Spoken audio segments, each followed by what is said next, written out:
ایک خاتون نے انسٹاگرام پر مجھے اپنی کہانی بتائی جس نے اپنا ہنستا بستا گھر خود اپنے ہی ہاتھوں اجاڑ دیا اور اپنا تابناک مستقبل تباہ کر دیا۔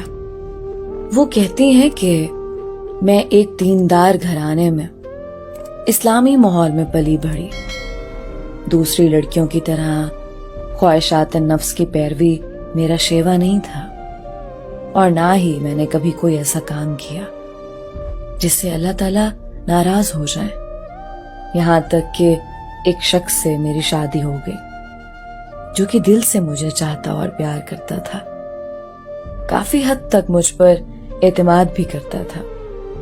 میری کسی خواہش کا کبھی اس نے انکار نہیں کیا۔ میری زندگی اس قدر خوشیوں سے بھری ہوئی تھی جس کی پورے خاندان میں ہی نہیں بلکہ دور دور تک مثال نہیں ملتی تھی۔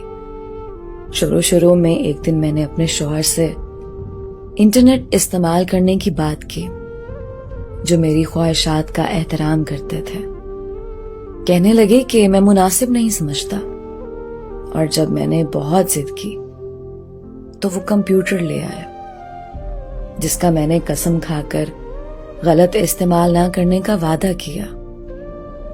اے کاش وہ میری اس ضد کے آگے نہ جھکتے اور انٹرنیٹ استعمال کرنے کی اجازت نہ دیتے۔ میں انٹرنیٹ کے استعمال سے بہت خوش ہو گئی اور اپنے شوہر کے سامنے اور ان کی غیر موجودگی میں بھی اس کا دھڑلے سے استعمال کرنے لگی، چونکہ وہ مجھ پر مکمل بھروسہ کرتے تھے، اسی لیے کبھی کچھ نہیں پوچھا۔ کچھ دن گزرنے کے بعد میری ایک دوست نے انٹرنیٹ میں چیٹ کے بارے میں بتایا، اور دراصل چیٹ ایک ایسا کام ہے جو انٹرنیٹ پر مرد اور عورتیں بے جھجک ایک دوسرے سے باتیں کرتے ہیں۔ میری دوست کہنے لگی کہ یہ بہت دلچسپ ہے، لوگ گھنٹوں باتیں کرتے ہیں اور وقت کب گزر گیا اس کا حساب بھی نہیں ہوتا۔ چنانچہ میں چیٹ میں داخل ہو گئی۔ شروع میں تو میں نے ان کی باتوں کو دل سے نہیں لگایا، لیکن اسی دوران کسی اجنبی شخص سے میرا تعارف ہو گیا اور روزانہ ہم دونوں باتیں کرنے لگے۔ میں نے ان تمام لوگوں میں سے سب سے زیادہ اسے با اخلاق پایا جن سے میں باتیں کرتی تھی۔